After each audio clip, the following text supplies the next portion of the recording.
नमस्कार, मैं हूं सैयद सुहेल और आप देख रहे हैं आपका नंबर 1 शो ये भारत की बात है। होगी देश की हर बात, दिखाएंगे आपको देश और दुनिया की तमाम बड़ी खबरें। उम्मीद करते हैं आप सभी पूरी तरह से फिट होंगे, सेहतमंद होंगे और बहुत बहुत स्वस्थ होंगे।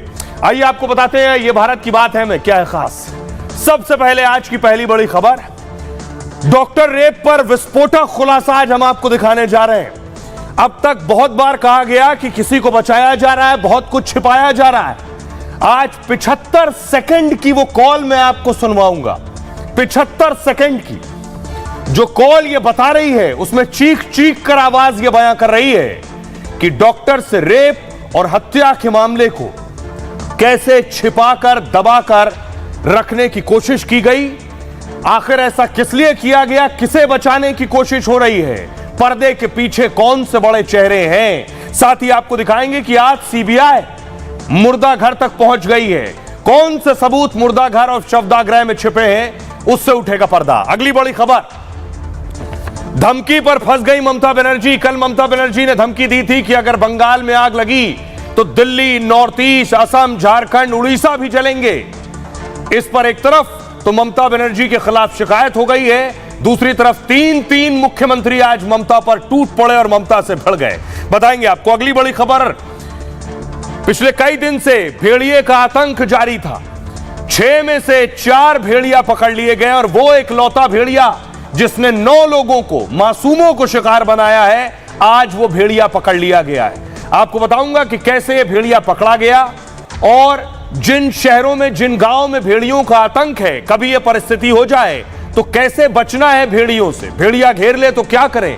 लेकिन एक तरफ भेड़िया पकड़ा जा रहा था, दूसरी तरफ बाघ की एंट्री हो गई है।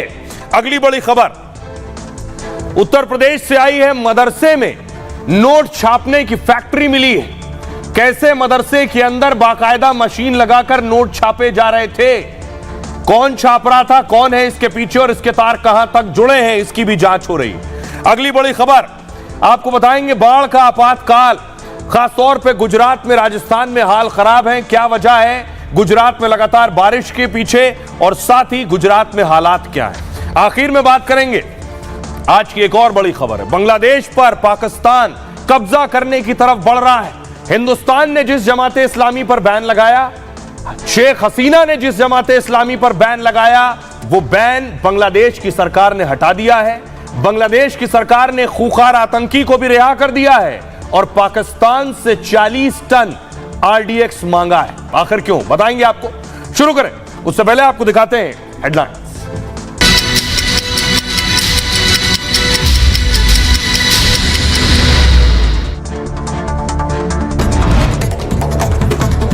दिल्ली में बीजेपी केंद्रीय चुनाव समिति की बैठक, प्रधानमंत्री मोदी, गृह मंत्री अमित शाह बैठक में मौजूद। हरियाणा चुनाव के लिए उम्मीदवारों के नामों पर मंथन। असम विधानसभा में मुस्लिम विवाह रजिस्ट्रेशन बिल पास हो गया है। मुस्लिम समुदाय को कराना होगा शादी का रजिस्ट्रेशन। नए कानून में बाल विवाह को किया गया प्रतिबंधित। बंगाल में लेडी डॉक्टर से दरिंदगी मामले में सीबीआई का एक्शन तेज हो गया है। आरजीकर अस्पताल के 2 गार्ड का हुआ पॉलीग्राफी टेस्ट। पूर्व प्रिंसिपल संदीप घोष से कई घंटे सवाल जवाब। कोलकाता कांड में आरजीकर अस्पताल के असिस्टेंट सुपरवाइजर का झूठ बेनकाब हो गया है। रेप मर्डर को बताया था खुदकुशी। बातचीत का ऑडियो सामने आया। बीजेपी बोली बंगाल में बलात्कारी बचाओ अभियान चला रही ममता बनर्जी। कानपुर में सपा पर बरसे सीएम योगी, बोले काले कारनामों के लिए जानी जाती है लाल टोपी। सपा पर दंगे भड़काने की साजिश रचने का लगाया आरोप। नवाब ब्रांड को बताया सपा की पहचान। कांग्रेस नेता भूपेंद्र सिंह हुड्डा के खिलाफ ईडी एक्शन तेज हो गया है। जमीन घोटाले से जुड़े मामले में कई ठिकानों पर छापा मारा गया। 834 करोड़ रुपए की संपत्ति कुर्क। बहराइच में पकड़ा गया एक और आदमखोर भेड़िया। वन विभाग की टीम ने सिसैया इलाके से चौथे भेड़िए को पकड़ा है। अभी 2 आदमखोर भेड़ियों का पकड़ा जाना बाकी है। उत्तर प्रदेश के बहराइच में आदमखोर भेड़िए को पकड़ने के लिए युद्ध स्तर पर जारी है अभियान। चप्पे चप्पे पर पुलिस के जवान तैनात हैं। ड्रोन कैमरे से की जा रही है निगरानी। बांग्लादेश की अंतरिम सरकार का चेहरा बेनकाब। यूनुस सरकार ने पाकिस्तान समर्थक संगठन जमाते इस्लामी से बैन हटाया। शेख हसीना की सरकार ने लगाया था प्रतिबंध। जम्मू कश्मीर में सुरक्षा बलों को मिली बड़ी कामयाबी। कुपवाड़ा में सेना ने 3 आतंकियों को किया ढेर। राजौरी में भी मुठभेड़ के दौरान एक आतंकी घायल। गुजरात में बारिश और बाढ़ से बिगड़े हालात। अहमदाबाद, वडोदरा, पोरबंदर में लोगों के घरों में पानी घुस गया। एनडीआरएफ, एसडीआरएफ के साथ सेना की भी तैनाती। बाढ़ प्रभावित इलाकों का मुख्यमंत्री ने किया हवाई सर्वे। देश के साथ विदेशों में बाढ़ बारिश का कहर। अफ्रीकी देश सूडान में 138 लोगों की मौत, हजारों परिवार हुए बेघर। राहत बचाव का काम जारी।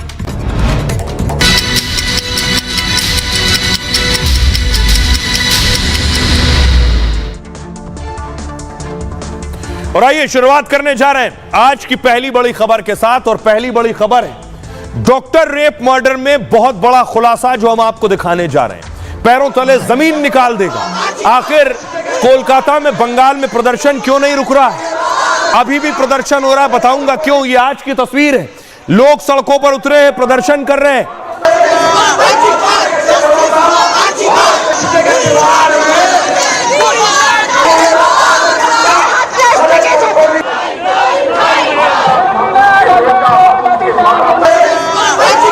ममता बनर्जी सरकार के खिलाफ आज भी कलकत्ता की सड़कों पर प्रदर्शन हो रहा है। तस्वीरें आप देख रहे हैं। यह प्रदर्शन अब भी रुकने और थमने का नाम नहीं ले रहा।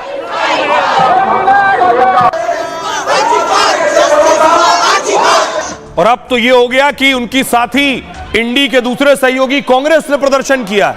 अधीर बाबू को देख रहे हैं, अधीर रंजन चौधरी काले कपड़े पहनकर, सर पे काला साफा, काली शर्ट पहनकर कांग्रेस पार्टी के नेता ममता बनर्जी और उनकी सरकार के खिलाफ प्रदर्शन कर रहे हैं।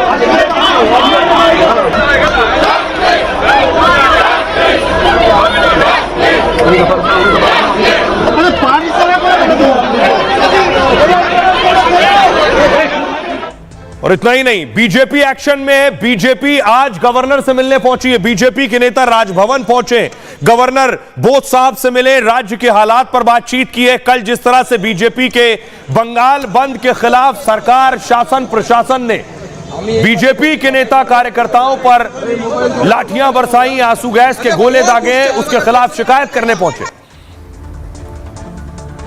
लेकिन सीबीआई क्या कर रही थी? सीबीआई आज पहुंची मुर्दा घर। यह तस्वीर मैं आपको दिखा रहा हूं। कई कर्मचारियों से पूछताछ की है सीबीआई ने। मुर्दा घर का जो स्टाफ था, मॉर्चुरी का जो स्टाफ था, उससे पूछताछ की है। खबर यह है कि 2 जो गार्ड्स थे, उन गार्ड्स का भी पॉलीग्राफ टेस्ट करा दिया गया है। यानी कोई कुछ छिपाने की कोशिश कर रहा है, इसलिए जिस पर शक है उसका पॉलीग्राफ टेस्ट हो रहा है। आज सीबीआई मुर्दा घर पहुंची। और इतना ही नहीं, सीबीआई आज शवदाह भी पहुंची है, क्रीमेशन सेंटर, जहां पीड़ित डॉक्टर का अंतिम संस्कार किया गया। आरोप लगा कि बहुत हड़बड़ी में अंतिम संस्कार किया गया, जल्दबाजी में थी किसी तरह की पुलिस कोलकाता की, इसलिए सीबीआई की टीम शवदाह भी पहुंची है। साथ ही आपको बताऊं कि एक बहुत बड़ा खुलासा यह कि डॉक्टर के हत्या को खुदकुशी में बदलने की कोशिश हुई। आपको दिख रहा है, ये जो सफेद शर्ट पहने खड़ा शख्स है, ये संदीप घोष है। संदीप घोष से 12 से 13 बार पूछताछ हो चुकी है। कोशिश की गई कि डॉक्टर की हत्या को कैसे खुदकुशी में बदल दिया जाए। 75 सेकंड की, जी हां 75 सेकंड्स की वो आखिरी कॉल मैं आपको सुनवाऊंगा, जिसके जरिए इस पूरे मामले को दबाने की कोशिश हुई है, जिसके जरिए कोशिश थी कि किसी को पता ही नहीं चलने पाए कि डॉक्टर से रेप और मर्डर भी हुआ है। रिपोर्ट देखिए जरा।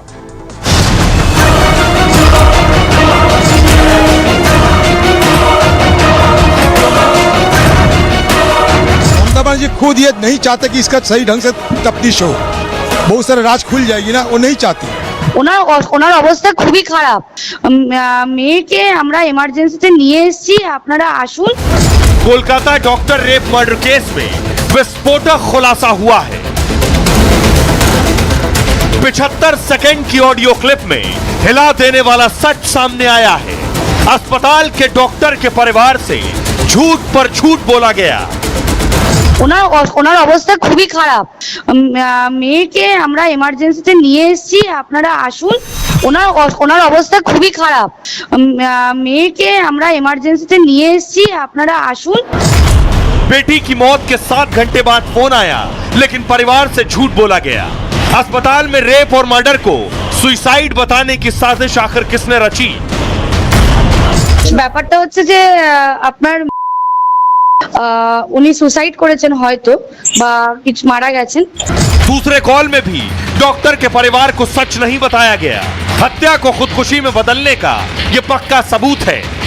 इसके बाद कई सवाल उठ रहे हैं, आखिर क्यों सच छिपाया गया, किस किस को बचाया गया। एकदम हम लोग का डिपार्टमेंट का कोई नहीं और कॉलेज का कोई हमारा साथ कोऑपरेट नहीं किया, जो डिपार्टमेंट पूरा इसलिए इन्वॉल्व है इसमें। 75 सेकंड की जो पहली कॉल है, उस कुल 75 सेकंड की पहली कॉल में देखिए माता पिता को क्या बताया गया है जब पहला फोन लगाया गया। आज ये बहुत बड़ा खुलासा होने जा रहा है। हत्या के बाद क्या हो रहा था, कोलकाता में डॉक्टर के मर्डर के 20 दिन बाद यह बड़ा खुलासा हुआ है। डॉक्टर की हत्या के बाद की बातचीत का ऑडियो आया है। असिस्टेंट सुपरिंटेंडेंट ने डॉक्टर के मां बाप को फोन लगाया था। संदीप घोष का करीबी असिस्टेंट सुपरिंटेंडेंट। आरजीकर अस्पताल के स्टाफ ने परिवार से झूठ बोला फोन करके। हत्या के बाद परिवार को फोन पर बताया, सोचिए यहां बॉडी पड़ी है, और फोन करके बताया कि बेटी की तबीयत खराब है। पता चल रहा है डॉक्टर नहीं बताएगा तो किसको पता चलेगा कि एक इंसान अभी उसकी जिंदगी बची है, जिंदा है या नहीं, उसकी मौत हो गई। डॉक्टर को ही पता होगा। ये सारे डॉक्टर्स को पता था, फिर भी परिवार को फोन करके बताया गया कि तबीयत खराब है। ट्रेनी डॉक्टर की मौत सुबह 3 से लेकर 4 बजे के वक्त हो गई थी। वक्त देख रहे हैं आप, 3 से 4 बजे का वक्त था, लेकिन मां बाप को कॉल की गई 10:53 पर। मर्डर के 7 घंटे बाद पीड़ित परिवार से झूठ पर झूठ बोला गया। अस्पताल के प्रिंसिपल संदीप घोष को इससे पहले जानकारी दी गई। सेमिनार हॉल में डॉक्टर के शव की जानकारी ने मिल चुकी थी। पहली कॉल में बताया गया कि बेटी की तबीयत खराब हो गई, डॉक्टर की हालत खराब है, ऐसी जानकारी दी गई। परिवार से कहा गया बेटी को इमरजेंसी में ले जा रहे हैं। सोचिए, डेड बॉडी पड़ी है, शव पड़ा है, कह रहे हैं तबीयत खराब है, इमरजेंसी में ले जा रहे हैं। अब जरा वो पहला फोन कॉल सुनिए सुपरिंटेंडेंट का, जिसने डॉक्टर के मां बाप को फोन लगाकर बताया तबीयत खराब है। হ্যাঁ বলুন। হ্যালো হ্যালো, হ্যাঁ বলুন। হ্যাঁ বলুন বলুন। কি হয়েছে কি সেটা বলো না একটু। ওনার অবস্থা খুবই খারাপ, ওনার অবস্থা খুবই খারাপ। আপনি যতটা তাড়াতাড়ি পারবেন চলে আসুন। কি হয়েছে না সেটা বলো না। ওটা তো ডাক্তার বলবে, আপনি একটু তাড়াতাড়ি চলে আসুন এখানে। আপনি কে বলছেন বলুন তো? আমি অ্যাসিস্ট্যান্ট সুপার বলছি, আমি ডাক্তার বলছি না। ডাক্তার নেই ওখানে কেউ? আমি সুপারিনটেন্ডেন্ট কথা বলছি। হ্যালো, হ্যাঁ ঠিক আছে। হ্যাঁ আমি অ্যাসিস্ট্যান্ট সুপারিনটেন্ডেন্ট কথা বলছি। আপনার মেয়েকে আমরা এমার্জেন্সিতে নিয়ে এসেছি, আপনারা আসুন, এসে যোগাযোগ করুন। ও কি হয়েছিল কি? ও তো ডিউটিতে ছিল। আপনারা জলদি চলে আসুন, যতটা তাড়াতাড়ি পারবেন। হ্যাঁ বলুন। হ্যালো হ্যালো, হ্যাঁ বলুন। হ্যাঁ বলুন বলুন। কি হয়েছে কি সেটা বলো না একটু। ওনার অবস্থা খুবই খারাপ, ওনার অবস্থা খুবই খারাপ। আপনি যতটা তাড়াতাড়ি পারবেন চলে আসুন। কি হয়েছে না সেটা বলো না। ওটা তো ডাক্তার বলবে, আপনি একটু তাড়াতাড়ি চলে আসুন এখানে। আপনি কে বলছেন বলুন তো? আমি অ্যাসিস্ট্যান্ট সুপার বলছি, আমি ডাক্তার বলছি না। ডাক্তার নেই ওখানে কেউ? আমি সুপারিনটেন্ডেন্ট কথা বলছি। হ্যালো, হ্যাঁ ঠিক আছে। হ্যাঁ আমি অ্যাসিস্ট্যান্ট সুপারিনটেন্ডেন্ট কথা বলছি। আপনার মেয়েকে আমরা এমার্জেন্সিতে নিয়ে এসেছি, আপনারা আসুন, এসে যোগাযোগ করুন। ও কি হয়েছিল কি? ও তো ডিউটিতে ছিল। আপনারা জলদি চলে আসুন, যতটা তাড়াতাড়ি পারবেন। मां बाप पूछ रहे हैं बताइए हुआ क्या है। माता जी कह रही वो तो ड्यूटी पर थी, असिस्टेंट सुपरिंटेंडेंट अस्पताल की कर्मचारी कह रही है कि तबीयत खराब है।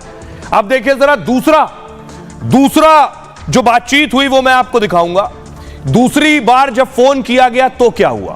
पहले कॉल के कुछ देर बाद ही दूसरा कॉल किया गया। आरजीकर कॉलेज के असिस्टेंट सुपरिंटेंडेंट ने फिर से कॉल किया। इस बार परिवार को बताया गया कि आपकी बेटी ने खुदकुशी कर ली है। दूसरे कॉल में भी परिवार से रेप मर्डर की बात छिपाई गई है। अस्पताल की तरफ से बताया गया कि पुलिस मौके पर है, अस्पताल के सामने पुलिस पहुंच चुकी है। परिवार को मौके पर जल्दी से जल्दी आने के लिए कहा गया, लेकिन तब भी परिवार से झूठ बोला जा रहा था। रेप मर्डर की बात परिवार से 7 घंटे बाद भी छिपाई गई। इस वक्त तक कॉलेज के प्रिंसिपल अस्पताल में पहुंच चुके थे। सेमिनार हॉल में शव देखते ही रेप हत्या का मामला दिख रहा था। डॉक्टर्स को नहीं दिखेगा तो किसे दिखेगा। फिर अस्पताल की तरफ से परिवार से झूठ क्यों बोला गया, सवाल ये। परिवार लगातार अस्पताल पर झूठ बोलने का आरोप लगा रहा है। सुनिए, दूसरा फोन परिवार को किया गया। पता चल रहा था हत्या हुई है, लेकिन दूसरे फोन में भी कहा जा रहा था आइए आपकी बेटी ने खुदकुशी कर ली। হ্যালো হ্যাঁ, অ্যাসিস্ট্যান্ট সুপার বলছি। হ্যাঁ, শুনুন, আপনাকে তখন বারবার বলছিলাম ব্যাপারটা হচ্ছে যে আপনার উনি সুসাইড করেছেন হয়তো, বা কিছু মারা গেছেন। পুলিশ রয়েছে, আমরা হসপিটালে সবার সামনেই রয়েছি, ফোন করছি, আপনারা যত তাড়াতাড়ি পারবেন চলে আসুন। আমরা আসছি এক্ষুনি আসছি। হ্যাঁ, একটু তাড়াতাড়ি চলে আসুন। হ্যালো হ্যাঁ, অ্যাসিস্ট্যান্ট সুপার বলছি। হ্যাঁ, শুনুন, আপনাকে তখন বারবার বলছিলাম ব্যাপারটা হচ্ছে যে আপনার উনি সুসাইড করেছেন হয়তো, বা কিছু মারা গেছেন। পুলিশ রয়েছে, আমরা হসপিটালে সবার সামনেই রয়েছি, ফোন করছি, আপনারা যত তাড়াতাড়ি পারবেন চলে আসুন। আমরা আসছি এক্ষুনি আসছি। হ্যাঁ, একটু তাড়াতাড়ি চলে আসুন। अब सवाल यह है कि कौन झूठ बुलवा रहा था। डॉक्टर का शव पड़ा था, पता चल रहा था डॉक्टर्स को कि यह रेप और हत्या है, लेकिन कौन बुलवा रहा था? कोई तो था जो छिपाना चाह रहा था, जो ये चाह रहा था कि चुपचाप पता चले खुदकुशी है, एफआईआर भी ना हो और पोस्टमार्टम करके क्रीमेशन अंतिम संस्कार कर दिया जाए। आज संदीप घोष को फिर बुलाया गया। 12 से 13 बार इस शख्स को सीबीआई ने बुलाया है। आज फिर इसको बुलाकर पूछताछ हुई है। पॉलीग्राफ टेस्ट संदीप घोष का 2 बार हो चुका है। संदीप घोष उस वक्त भी वहां मौजूद थे जिस वक्त बॉडी सेमिनार हॉल में थी। देख रहे हैं संदीप घोष फिर आज पहुंचे सीबीआई ऑफिस। संदीप घोष से सीबीआई ऑफिस में फिर से पूछताछ हुई। अब अगली तस्वीर देखिए। संदीप घोष का एक करीबी, ये आप रजिस्टर देख रहे हैं, अस्पताल का रजिस्टर, लिखा है प्रसून चटर्जी। प्रसून चटर्जी नाम का शख्स जिसका मेडिकल कॉलेज से कोई लेना देना नहीं है, बाहरी शख्स जो संदीप घोष का करीबी था, वो पहुंच गया, वो अस्पताल पहुंच गया। क्यों बुलाया गया था, किसने बुलाया था? दरअसल डॉक्टर के रेप और मर्डर के बाद पूरी तैयारी कर ली गई कि इसे खुदकुशी साबित कर दिया जाए और उसके बाद जिसको बचाना है उसे बचा लिया जाएगा। देखिए कैसे खुदकुशी साबित किया गया। संदीप घोष ने अपने 3-4 करीबियों को बुलाया। 9 अगस्त की सुबह प्रिंसिपल संदीप घोष को पहले फोन गया।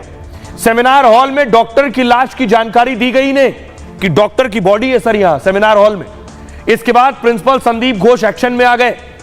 दावा है कि संदीप घोष ने अपने 4 करीबियों को कॉल लगाया, 2 कॉलेज के प्रोफेसर और 2 बाहर के बड़े अधिकारी। अस्पताल में प्रसून चटर्जी की मौजूदगी को लेकर भी सवाल उठे, जिसका रजिस्टर में नाम मैंने आपको दिखाया है। कॉलेज के प्रिंसिपल रहे संदीप घोष का करीबी है प्रसून चटर्जी। एक प्रोफेसर को कहा गया मीडिया, छात्र और डॉक्टर में आपको खबर फैलानी है। दूसरे प्रोफेसर को कहा गया कि सेमिनार हॉल में बताना है आपको सबको कि यह खुदकुशी हुई है। दूसरे प्रोफेसर से कहा गया कि पुलिस को आपको जानकारी देनी है, पुलिस को हैंडल करना है, डॉक्टर की हत्या को सुसाइड जैसा दिखाना है। कॉलेज के बाहर के अधिकारी मेडिकल विभाग के बड़े नाम थे। दावा है कि हंगामे की आशंका के चलते इन्हें बुलाया गया। कोशिश थी कि दोनों की मौजूदगी से इस पूरे प्रदर्शन को, इस पूरे उबाल को, क्योंकि कॉलेज के जो डॉक्टर्स थे, रेजिडेंट डॉक्टर्स, वो हंगामा करने लगे थे। उनके हंगामे के बाद तो पोस्टमार्टम जो हुआ पीड़िता का, उसकी वीडियोग्राफी हुई। अगर रेजिडेंट डॉक्टर्स ने हंगामा ना किया होता तो बिना वीडियोग्राफी के पोस्टमार्टम भी हो जाता और चुपचाप अंतिम संस्कार भी हो जाता। दावा यह है कि इसी वजह से एफआईआर तक दर्ज नहीं की गई, पोस्टमार्टम होने के बाद एफआईआर दर्ज की गई। ट्रेनी डॉक्टर के परिवार को भी सुसाइड की जानकारी दी गई। अधिकारियों के कहने पर सुसाइड का दावा मजबूत हुआ। इससे कॉलेज प्रिंसिपल की भूमिका पर सवाल खड़े नहीं होंगे। इसकी उनकी मौजूदगी में पुलिस, सरकार भी एक्शन लेने से बचेगी। लेकिन अधिकारियों के पहुंचने से पहले प्रदर्शन शुरू हो गया। कॉलेज के डॉक्टर और छात्र रेप मर्डर को लेकर सड़क पर उतर आए। आरजीकर कॉलेज की घटना को लेकर देश भर के डॉक्टर उतर गए।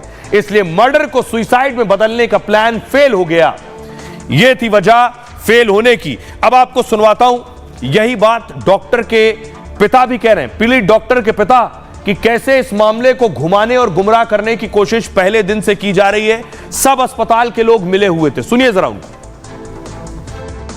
वो कुछ नहीं जानते, आपका लड़की की तबीयत खराब है, आप जल्दी आ जाइए, ऐसा है ना। एक तो बात बोलने का जो तरीका है ये हमको अच्छा नहीं लगा। 11:15 बजे नहीं 11:10:53। 10:53। ये किसने कॉल किया था? तो एक लड़की ने कॉल किया, उसके बाद हम फिर कॉल किया, क्या हुआ मेरे लड़की को? बोले हम लोग डॉक्टर नहीं है, हम बोल नहीं सकते क्या है। अच्छा। फिर हम लोग जब गाड़ी में बैठ गया उस टाइम में फिर फोन आया, बोला हमसे असिस्टेंट सुपर बोल रहा है, लगता है आपका लड़की सुसाइड कर लिया। उसने सुसाइड कर, असिस्टेंट सुपरवाइजर ने बोला? असिस्टेंट सुपर ने बोला उसने सुसाइड कर लिया। अच्छा। आप क्या बोलता है? मैंने ना आप लोग जल्दी आ जाइए बोल के लाइन काट दिया। आपने सुन लिया परिवार क्या कह रहा है, ये आपने सुन लिया। परिवार कह रहे हैं कैसे लीपापोती हो रही। अब मैं आपको दिखाने जा रहा हूं कि सीबीआई आज मुर्दा घर पहुंची और शवदाह, क्योंकि मुर्दा घर में बॉडी रखी गई थी।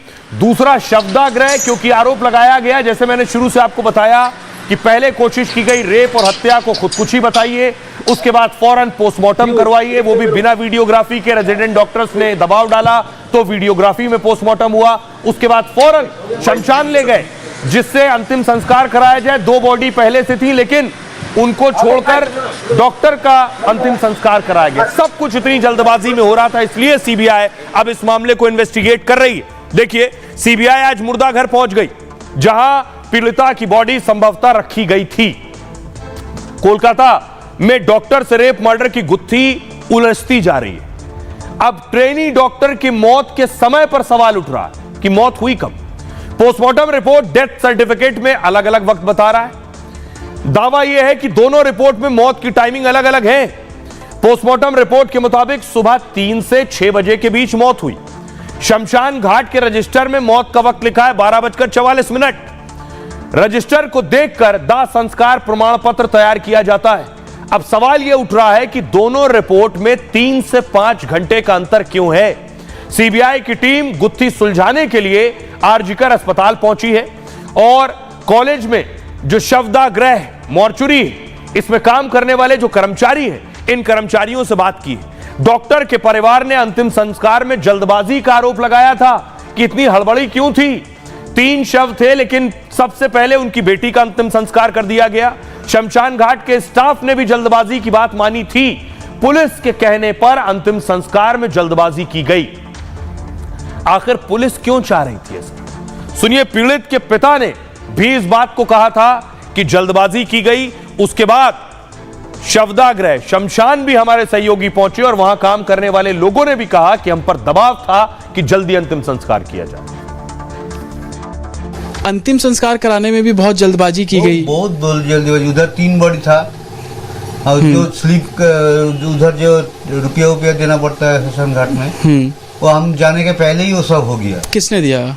हमको मालूम ही नहीं है कौन किया क्या किया। और ये जल्दबाजी कौन कर रहा था? पुलिस तो था। जितना टाइम मेरा लड़की का बॉडी चिल्ली में नहीं गया उस टाइम में पुलिस बहुत था। जब चिल्ली में चला गया सब पुलिस से भाग गया। तो कौन छिपाने की कोशिश कर रहा था? कोलकाता पुलिस, कोलकाता सरकार। उन पर सवाल उठ रहा है, इसलिए पिछले कई दिनों से प्रदर्शन हो रहा है। इसलिए ममता ने कल यहां तक कह दिया कि बंगाल में जो प्रदर्शन हो रहा है, हिंसा हो रही है, अगर ऐसा होता रहा तो फिर दूसरे राज्य भी जलेंगे। दिल्ली भी जलेगा, उत्तर प्रदेश भी, असम भी और नॉर्थ ईस्ट भी। इसके बाद अब उन राज्यों के मुख्यमंत्रियों ने ममता बनर्जी पर हमला बोला है। आज उन राज्यों के मुख्यमंत्री ने ममता बनर्जी को जवाब दिया है।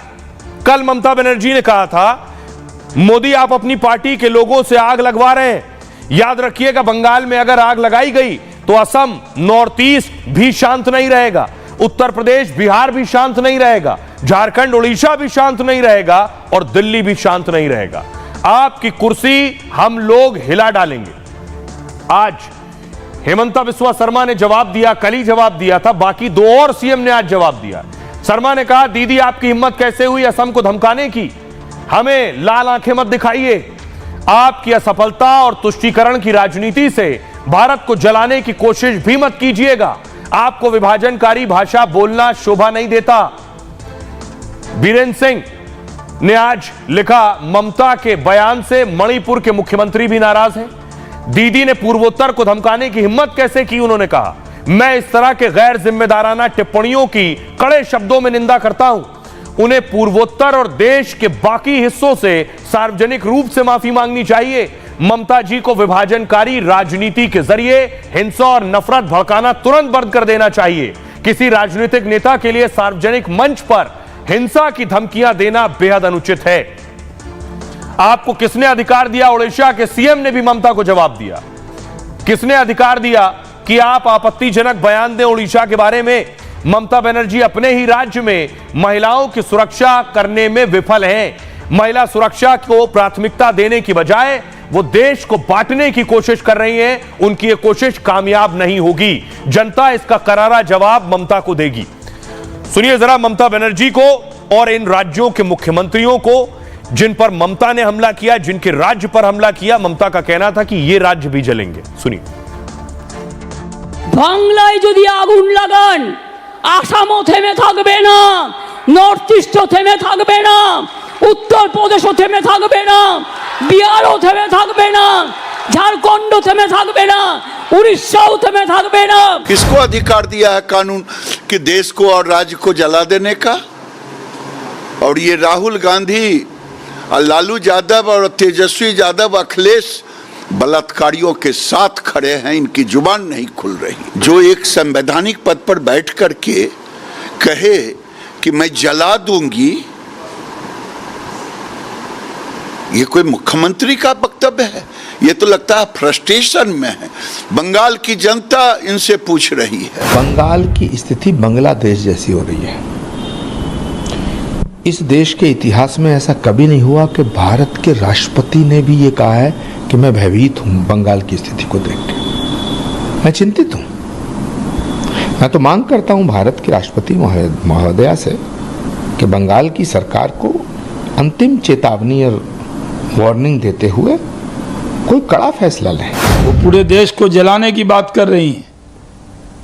ये फ्रस्ट्रेशन में दिया हुआ बयान है और बंगाल की जनता ने मन बना लिया है कि ममता बनर्जी को गद्दी पे नहीं रहने देना है, इसलिए वो इस तरह की बयानबाजी कर रही है। वो लड़ाई सिर्फ दरिंदों को सजा दिलाने के लिए और इस घटना पर दुख व्यक्त करने के लिए नहीं है।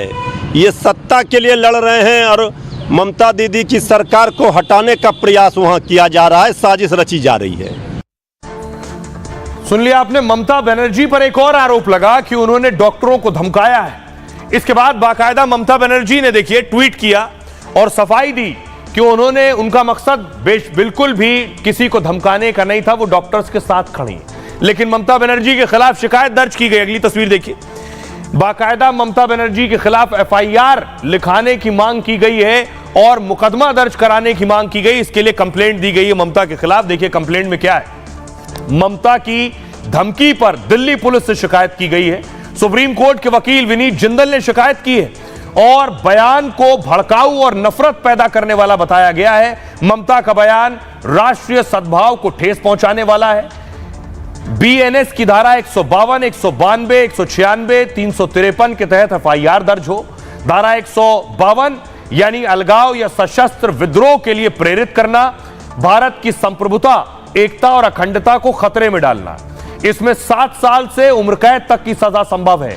धारा 192 दंगा भड़काने के लिए जानबूझकर उकसाने की कोशिश करना, 1 साल तक की जेल और जुर्माना हो सकता है इसमें। धारा 196 धर्म, जाति, जन्म स्थान के आधार पर शत्रुता को बढ़ावा देना, 5 साल तक की सजा के साथ जुर्माना लग सकता है। धारा 353 जन्म स्थान, निवास, भाषा, जाति के आधार पर दुश्मनी बढ़ाना, इसमें 3 साल तक की सजा और जुर्माना हो सकता है। मांग की गई है जिंदल की तरफ से, विनीत जिंदल की तरफ से, कि ममता बनर्जी के खिलाफ इन धाराओं में मुकदमा दर्ज किया जाए। सुनिए जरा। बंगाल की मुख्यमंत्री ममता बनर्जी, जिन्होंने कल टीएमसी छात्र संगठन के लोगों को संबोधित करते हुए लोगों को उकसाने और भड़काने वाली बातें की, आज इसी को लेकर मैंने एक शिकायत दिल्ली पुलिस कमिश्नर के पास दायर की है, जिसमें मैंने ये आग्रह किया है कि बंगाल की मुख्यमंत्री ममता बनर्जी के खिलाफ लोगों को भड़काने, देशद्रोह की धाराओं के तहत एफआईआर दर्ज की जाए। साथ ही मैंने शिकायत को महामहिम राष्ट्रपति महोदया को भी फॉरवर्ड किया है और होम मिनिस्ट्री को भी किया है कि ऐसे वक्तव्य देने वाले नेता, वो भी जो कॉन्स्टिट्यूशनल पोस्ट के ऊपर हैं, इनकी ऊपर कार्यवाही बहुत आवश्यक है। क्या कुछ बड़ी कार्रवाई होने वाली है? यह इसलिए कहा जा रहा है, आज बीजेपी के नेता राज्यपाल से मिले, गवर्नर से मिले, मुलाकात की जाकर, और गवर्नर खुद भी दिल्ली आकर कई बड़े नेताओं से मिलने वाले। अगली तस्वीर देखिए जरा, गवर्नर को बाकायदा चिट्ठी सौंपी है बीजेपी के नेताओं ने। क्या तैयारी चल रही है?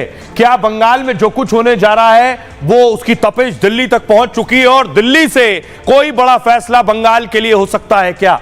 देखिए, बंगाल के राज्यपाल कोलकाता से दिल्ली पहुंच चुके हैं। राज्यपाल सीवी आनंद बोस गृह मंत्री से मिल सकते हैं। राज्यपाल राज्य के ताजा हालात की जानकारी देंगे।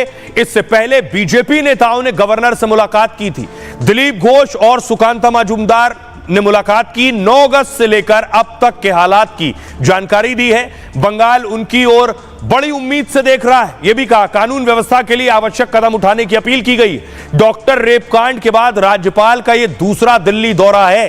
पहले दौरे में बोस ने राष्ट्रपति उपराष्ट्रपति से मुलाकात की थी। इसके बाद बंगाल में राष्ट्रपति शासन लगाने की अटकलें तेज हुई। राज्यपाल गृह मंत्री को ताजा हालात पर रिपोर्ट सौंप सकते हैं। 356 के तहत किसी राज्य में राष्ट्रपति शासन लग सकता है यदि राज्य शासन को सुचारू रूप से चलाने में असफल है। वहां राष्ट्रपति शासन लगाया जा सकता है। इसके लिए राज्यपाल की सिफारिश होना जरूरी है। कई मामलों में केंद्र सरकार सीधे फैसला ले सकती है। राज्य का संवैधानिक तंत्र फेल हो चुका है तो 356 लग सकता है। सुनिए बीजेपी के नेता सुकांत मजूमदार जो आज गवर्नर से मिलने पहुंचे थे, क्या कह रहे हैं। गवर्नर साहब को हमने पूरा डिटेल जानकारी दी 9 तारीख से क्या हुआ, और गवर्नर साहब को हमने बताया कि you are the custodian of the constitution in the state, whole Bengal is looking after you, आपको आपके तरफ लुकिंग टुवर्ड्स यू, आपके तरफ देख रहा है पूरी बंगाल में लॉ एंड ऑर्डर मेंटेन करने के लिए जो करना चाहिए आप करिए। बंगाल की जनता बहुत आज से आपकी तरफ देख रहा है। मैं बहुत अफसोस के साथ ये कहना चाहता हूँ और पूरे सम्मान के साथ कहना चाहता हूँ कि महामहिम राष्ट्रपति जी को सेलेक्टिव अप्रोच नहीं अपनाना चाहिए। यानी कि मणिपुर की घटनाओं पर महामहिम राष्ट्रपति जी को दुख ना हो और बंगाल की घटनाओं पर दुख हो, ये दोहरा मापदंड नहीं होना चाहिए। और आइए खबरों में आगे बढ़ते हैं। आज की एक और बड़ी खबर है। पिछले कई दिनों से भेड़िए का आतंक आप सुन रहे हैं, देख रहे हैं, लेकिन अब वो भेड़िया पकड़ा जा चुका है। जी हां, भेड़िए को कैसे पकड़ा गया ये मैं आपको बताऊंगा। अब भेड़िया तो पकड़ा गया लेकिन बाघ की एंट्री हो गई है। पकड़ रहे थे भेड़िए को, आ गया बाघ। ये एक तस्वीर देख रहे हैं, ये तस्वीर वो ड्रोन की तस्वीर थी जिसमें भेड़िए नजर आ रहे थे। 4 भेड़िए जिनका आतंक था उत्तर प्रदेश में सबसे ज्यादा, कई बच्चों की जान ले चुके थे। लेकिन अगली तस्वीर मैं आपको दिखाऊं, ये भेड़ियों ने इस बच्चे की भी जान ले ली, इस मासूम की भी जान ली थी। 9 लोग जिनकी जान ली थी उनमें से एक है।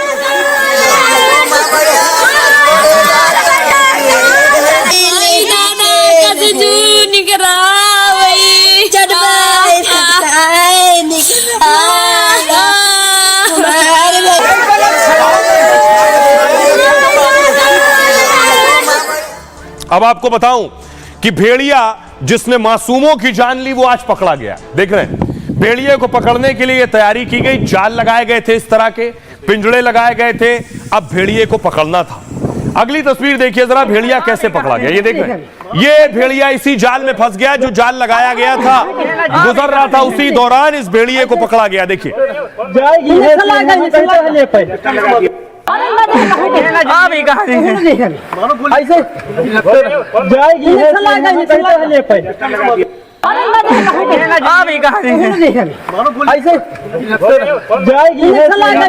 जाल में फंसा है, उसके बाद जाल में फंसा है, डंडे से उसे रोक रखा है, झटपटा रहा है निकलने के लिए, लेकिन किसी तरह से इसे पकड़ा गया है। यही वो भेड़िया है जिसने कई मासूमों की जान ली। सोते हुए बच्चों को मुंह में दबाकर ये भाग गया।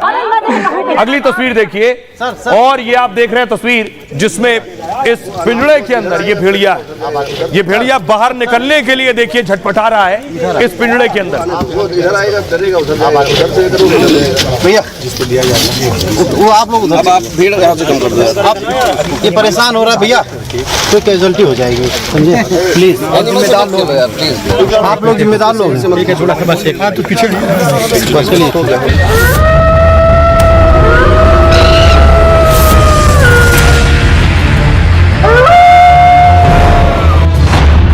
इंसानों को खा रहा चौथा भेड़िया पकड़ा गया। पिंजड़े में बंद ये लंगड़ा भेड़िया सबसे खूंखार था। इसी ने भेड़िए के पूरे झुंड को आदमखोर बनाया और उत्तर प्रदेश के 35 गांव में दहशत फैला दी। इस खूंखार भेड़िए को पकड़ने के लिए योगी ने 32 टीमें लगा दी। दिन रात भेड़िए की निगरानी हुई, चप्पे चप्पे पर जाल और पिंजड़े लगाए गए। इसके बाद भी खूंखार भेड़िए को पकड़ना मुश्किल हो रहा था। तब एक खास तरीके से खतरनाक भेड़िए को बेहोश किया और इस तरह शिकंजे में आया 70,000 लोगों को खौफ में डालने वाला खूंखार भेड़िया।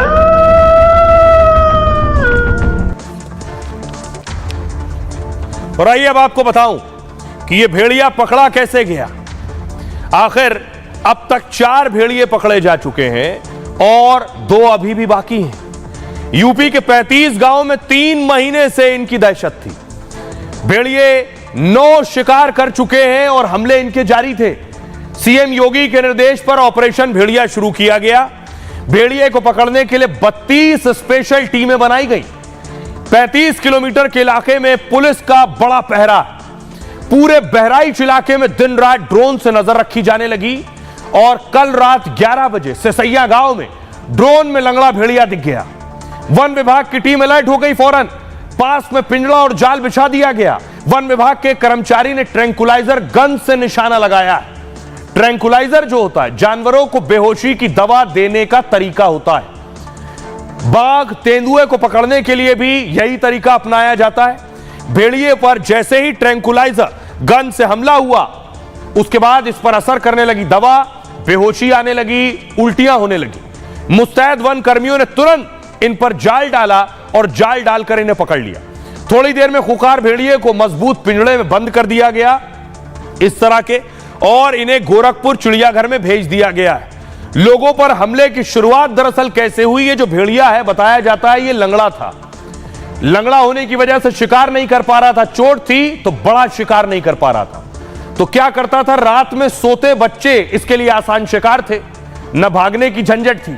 लंगड़े भेड़िए के साथ इसके 5 और साथी भी ऐसे ही शिकार करने लगे। उनकी भी आदत ऐसी ही पड़ गई। भेड़िए के झुंड को इंसानों का शिकार करना इन्होंने शुरू किया, यानी एक लंगड़े भेड़िए ने पूरे झुंड को आदमखोर बना दिया। 3 भेड़िए पकड़ लिए गए, तब भी हमला और खौफ कम नहीं हुआ है क्योंकि 2 अभी बचे हुए हैं। सुनिए जरा क्या कुछ कह रहे हैं फॉरेस्ट ऑफिसर रेणु सिंह और फॉरेस्ट मिनिस्टर।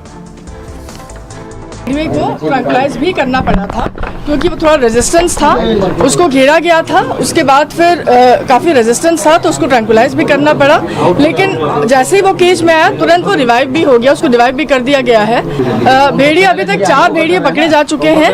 2 भेड़िए हैं जो अभी रिमेनिंग है, उनको भी पकड़ने की पूरी तैयारी की जा रही है। यदि हम लोग लकी हुए तो आज ही हम लोग और भी भेड़ियों को पकड़ सकते हैं। वन विभाग की टीम पूरी तरह से वहाँ लगी हुई है। आसपास के जिलों से भी हमने टीम भेजी है। वहाँ पे ड्रोन कैमरे लगाए गए हैं, थर्मल ड्रोन लगाए गए हैं, क्योंकि पेड़ के नीचे अगर बैठा हो तो नहीं पता लगता है ड्रोन से, सिंपल ड्रोन से। तो हमने थर्मल ड्रोन लगाया है ताकि नीचे के टेम्परेचर से फर्क पता लग जाएगा कि कहाँ पे है।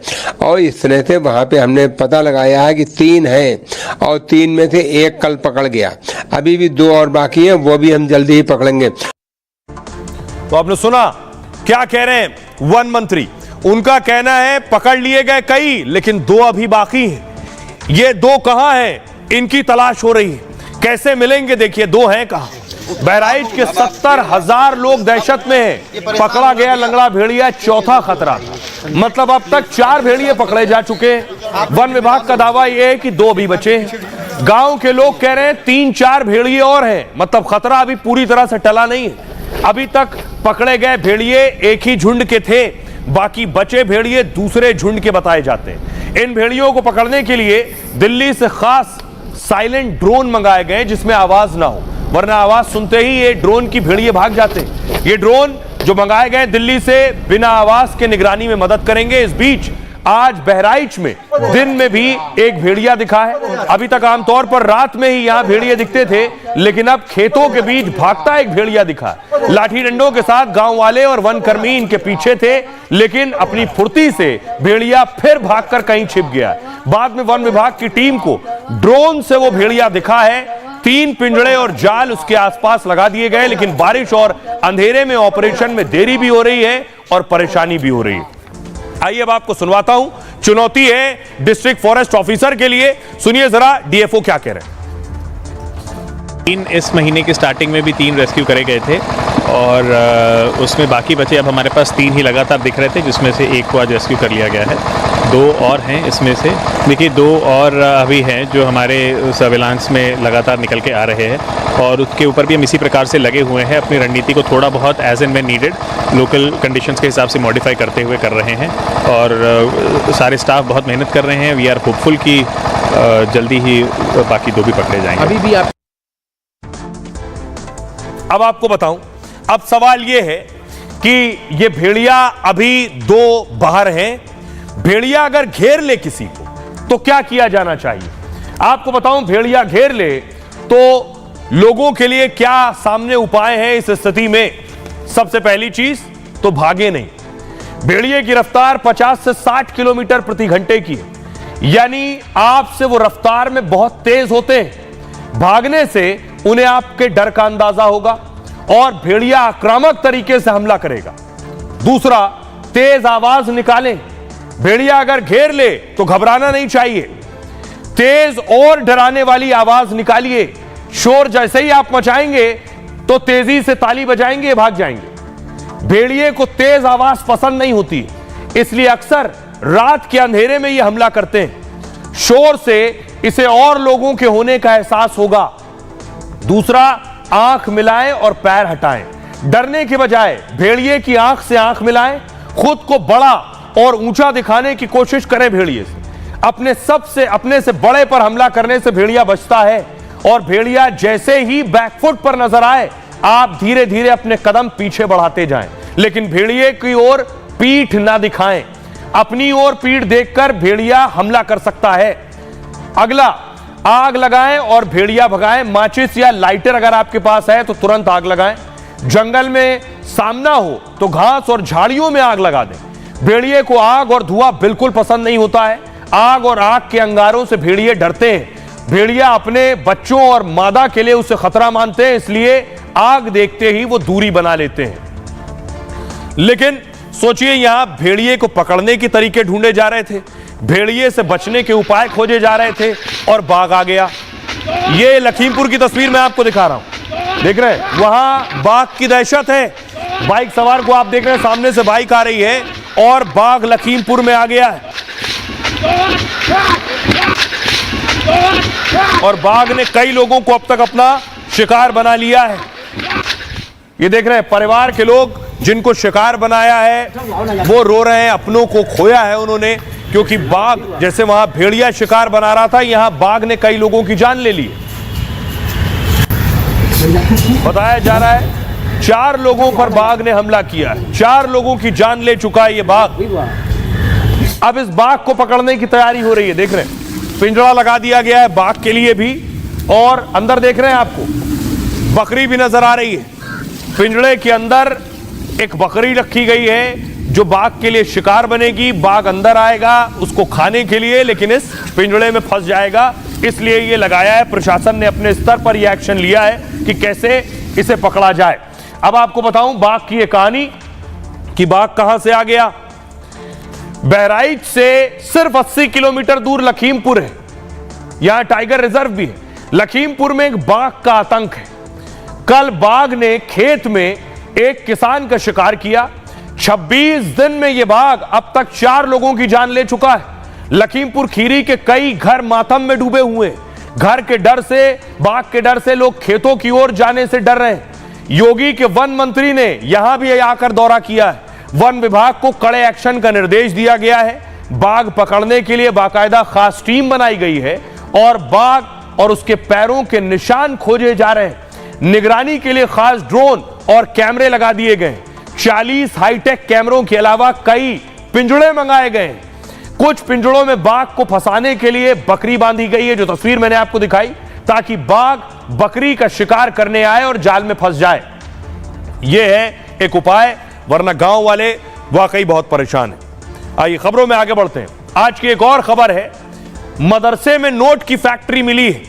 उत्तर प्रदेश के प्रयागराज से खबर है, योगी आदित्यनाथ और पुलिस एक्शन में है। तस्वीर में आपको दिखाऊं कि कैसे कई आरोपियों को गिरफ्तार किया गया है। ये देख रहे हैं, मदरसे में नकली नोट छापते थे, ये वो लोग हैं जिन्हें गिरफ्तार किया गया। पुलिस ने एक एक को पकड़ा है। ये सारे लोगों ने मदरसे में नोट छापने की मशीन लगा रखी थी। अगली तस्वीर देखिए, ये वो नोट हैं, नकली नोट जो मदरसे में छापे गए हैं। 100-100 के नोट बताए जा रहे हैं, कैसे मशीन लगाकर इन नोटों की छपाई मदरसों में हो रही थी।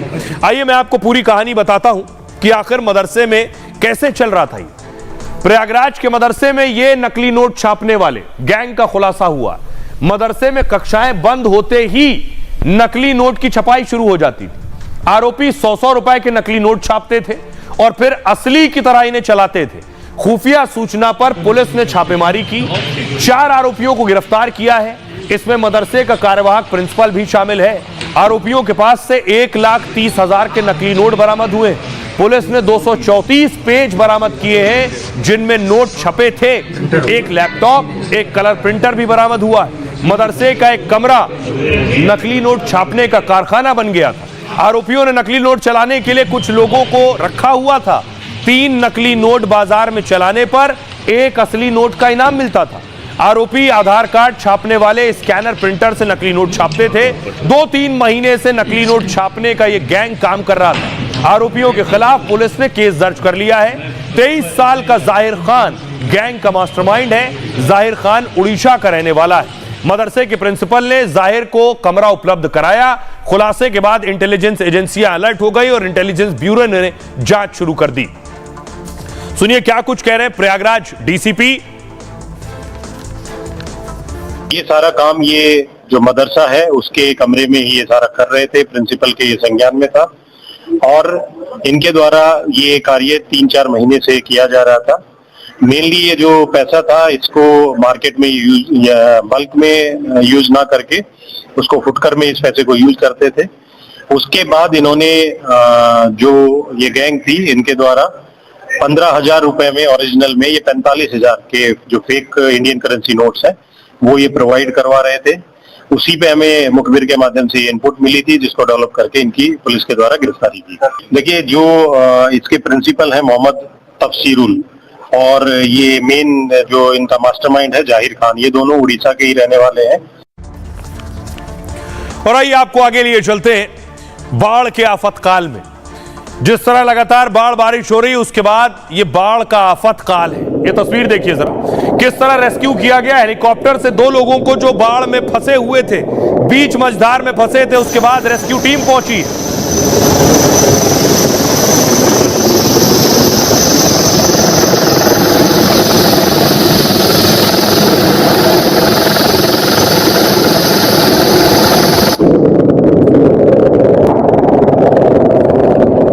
अगली तस्वीर देखिए जरा, लगातार बाढ़ बारिश से मगरमच्छ पहुंच गया बड़ौदा और यूनिवर्सिटी पहुंच गया है। यूनिवर्सिटी में पहुंचा है मगरमच्छ और उसके बाद देखिए किस तरह इसे पकड़ा गया है, रस्सियों से बांधा गया है। बड़ौदा यूनिवर्सिटी की तस्वीर आप देख रहे हैं।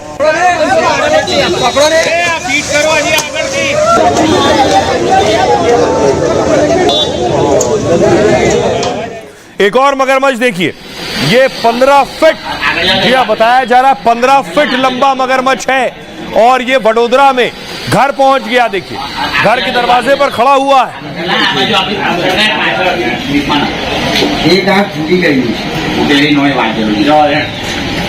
उसके मुंह को बांधने की कोशिश कर रहे हैं क्योंकि मुंह से हमला कर सकता है। घर के दरवाजे पर मगरमच्छ खड़ा था।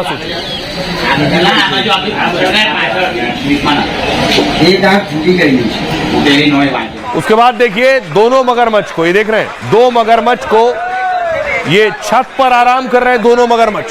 ये भी वडोदरा की तस्वीर आप देख रहे हैं।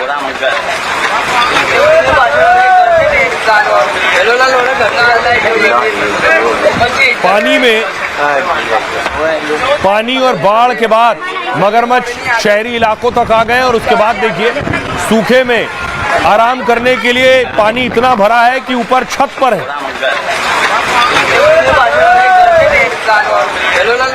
एक और तस्वीर आपको दिखा रहे हैं वडोदरा की। उसके बाद दोनों मगरमच्छ को लाए हैं वडोदरा में। दोनों मगरमच्छ जो मैंने आपको घर पर दिखाया एक छत पर, उन दोनों को छोड़ा गया है। ये छोड़े जाने के वक्त की तस्वीर आप देख रहे हैं। दोनों को नदी में छोड़ दिया गया लाकर।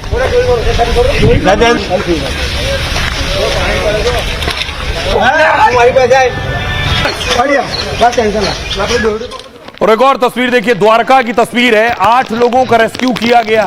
ये 8 लोग फंसे हुए थे और उसके बाद रेस्क्यू टीम पहुंची है और इनका रेस्क्यू किया है।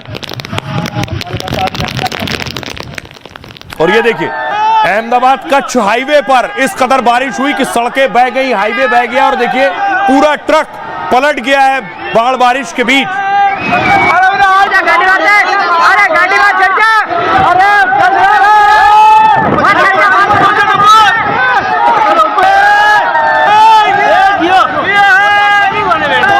और आइए आपको बताऊं, गुजरात में जिस तरह लगातार बारिश हो रही है, बाढ़ के हालात हैं गुजरात में इस वक्त स्थिति क्या है। और लगातार अरब सागर और हिंद महासागर से आने वाली जो हवाएं, उसकी वजह से भी हालात ये बने हुए हैं। गुजरात में आफतकाल है। 4 दिन से मूसलाधार बारिश हो रही है। 18 जिलों की 238 तहसीलें बाढ़ की चपेट में।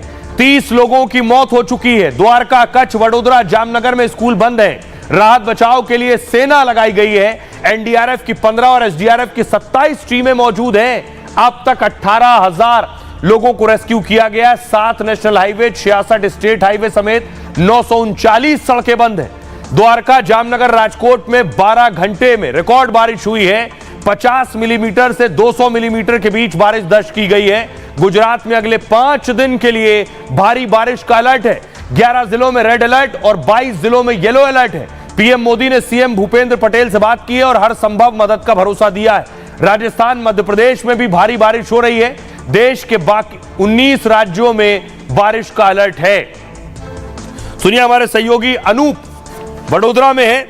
सेना के जवान किस तरह से रेस्क्यू कर रहे हैं, अनूप की रिपोर्ट देखिए। तो देखिए लोगों को रेस्क्यू करके कैसे पानी के बीच से सेना के जवान लेकर आ रहे हैं बोट तक।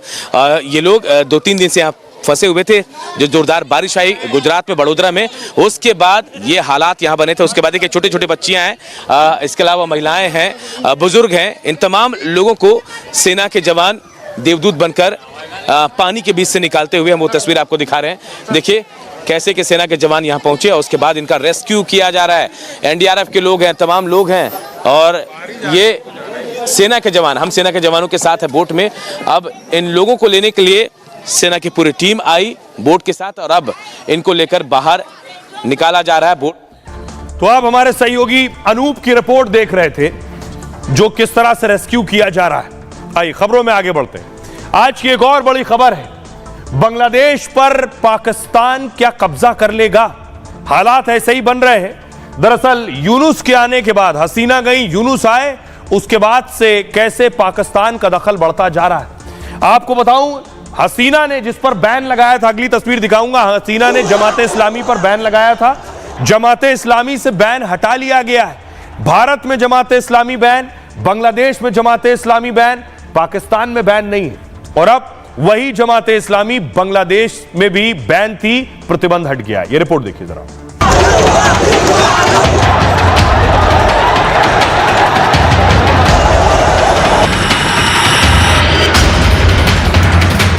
हसीना के तख्तापलट के बाद बांग्लादेश पर पाकिस्तान का कब्जा हो गया है।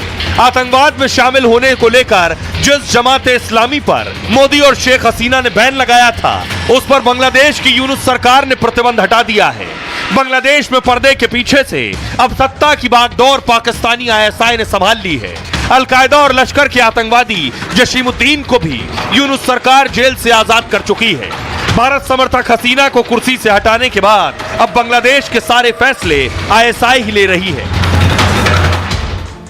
अब आपको बताऊं कि कौन है ये, आप देख रहे हैं, इनका नाम है शफीकुर रहमान। बांग्लादेश के जमाते इस्लामी के चीफ हैं और भारत को भी धमकी दे रहे हैं। सोचिए, इनकी कोई बिसात नहीं, लेकिन भारत को भी धमकी दे रहे हैं। क्या कह रहे हैं?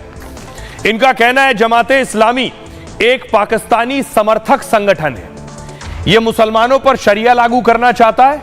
आजादी आंदोलन के दौरान इसने विभाजन का विरोध किया था कि विभाजन नहीं होना चाहिए। हालांकि आजादी मिल गई तब यह जिन्ना का समर्थक बन गया।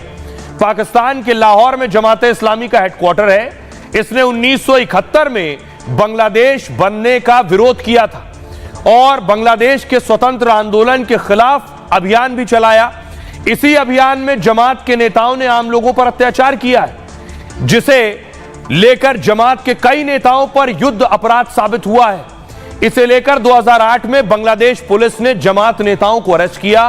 भारत में बाबरी विध्वंस के बाद जमात ने बांग्लादेश में हिंदू विरोधी अभियान चलाए। आतंकी गतिविधियों में शामिल होने पर हसीना ने जमात पर बैन लगाया था। 2013 में जमात इस्लामी का रजिस्ट्रेशन भी रद्द हो चुका है। फिलहाल जमात पर बैन बांग्लादेश की अंतरिम सरकार ने हटा लिया। बांग्लादेश में बैन हटते ही जमात ने भारत को नसीहत दी और कहा है कि भारत को बांग्लादेश के मामलों में दखल नहीं देनी चाहिए। इसके साथ ही चीन और पाकिस्तान से अच्छे संबंध की वकालत की है। जमात इस्लामी भारत में जम्मू कश्मीर के इलाकों में फैला हुआ है। हालांकि फरवरी 2019 में जमात पर यूएपीए के तहत बैन लगा दिया गया था। अब आपको दिखाऊं कि जमात इस्लामी का हेडक्वार्टर जो है वो पाकिस्तान में।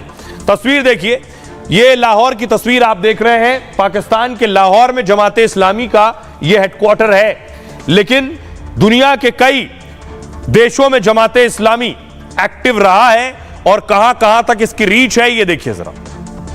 सबसे पहले अफगानिस्तान, पाकिस्तान में जमात इस्लामी है, बांग्लादेश में जमात इस्लामी और भारत में बैन है। पाकिस्तान में, बांग्लादेश में अब तक बैन थी, अब बैन हट चुका है। पाकिस्तान में बैन नहीं है।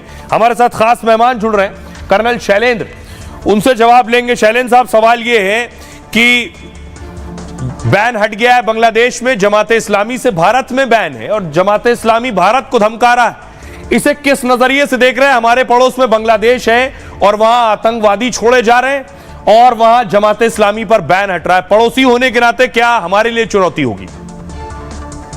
शेख हसीना ने अपने पद छोड़ने से 4 दिन पहले ही लगाया था, उस बैन को रद्द कर दिया है और उसे एक लीगल पार्टी के तौर पर डिक्लेयर कर दिया है। दैट मीन्स जमात इस्लामी और उनका जो स्टूडेंट विंग जमात छात्रा शिविर है, ये दोनों के दोनों अब फिर से एक्टिव हो गए हैं। हालांकि ये सबको पता है इस पूरे दंगे फसाद के पीछे जमात इस्लामी का हाथ था। और बट जहाँ तक बैन करने की बात आती है, उसमें उन्होंने नाम डाल दिया कि मोदी ने बैन कराया है।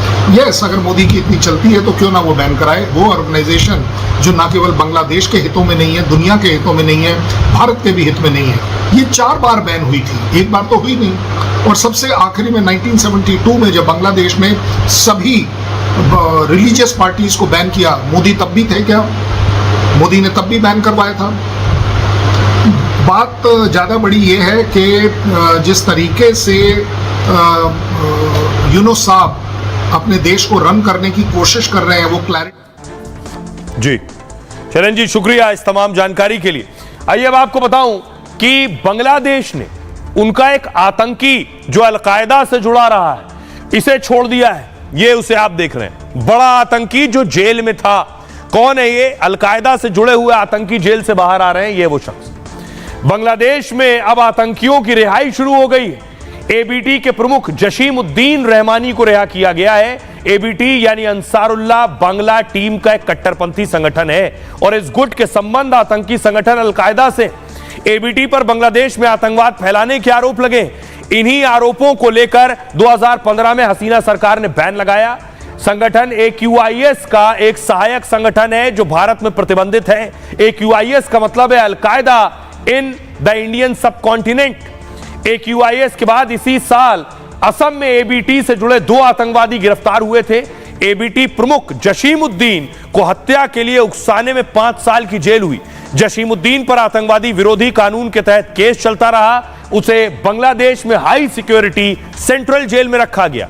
फिलहाल यूनुस सरकार ने पैरोल पर जशीमुद्दीन को रिहा किया है। दावा यह भी है कि एबीटी का 2022 में लश्कर से भी ताल्लुक रहा है। और इतना ही नहीं, पाकिस्तान ने पाकिस्तान से अब बांग्लादेश कह रहा है हमें आरडीएक्स दे दीजिए, और थोड़ा बहुत नहीं 20 टन आरडीएक्स मांगा जा रहा है। बांग्लादेश में पर्दे के पीछे सत्ता पाकिस्तान संभाल रहा है और हसीना के हटते ही पाक को गोला बारूद का बड़ा ऑर्डर मिल गया है। यूनुस सरकार बनते ही 3 हफ्ते में ऑर्डर पाकिस्तान को दे दिया गया। इसके तहत 3 किश्तों में पाक हजारों राउंड गोला बारूद पहुंचाएगा। गोला बारूद का इस्तेमाल तोपखाने की बंदूकों में किया जाना है जो 30 किलोमीटर से 35 किलोमीटर के बीच लक्ष्य पर हमला कर सके। सितंबर में पाकिस्तानी गोला बारूद बांग्लादेश पहुंचना शुरू हो जाएगा और 40,000 से अधिक राउंड गोला बारूद बांग्लादेश पहुंचाया जाना है। इसके साथ ही 40 टन आरडीएक्स भी पाकिस्तान को सप्लाई होने वाला है। बांग्लादेश पहले भी पाकिस्तान को गोला बारूद का ऑर्डर दे चुका है, लेकिन इस बार पाकिस्तान की सप्लाई सामान्य से काफी ज्यादा है। इसलिए जो कुछ भी हो रहा है बांग्लादेश में वो ऐसे हालात हैं कि दूसरा पाकिस्तान बनने वाला है, लेकिन भारत के लिए भी चुनौतियां बढ़ेंगी। बहरहाल ये भारत की बात है में इतना ही। आप अपना और अपनों का बहुत बहुत ख्याल रखिए। रुक रहे हैं एक छोटे से ब्रेक के लिए।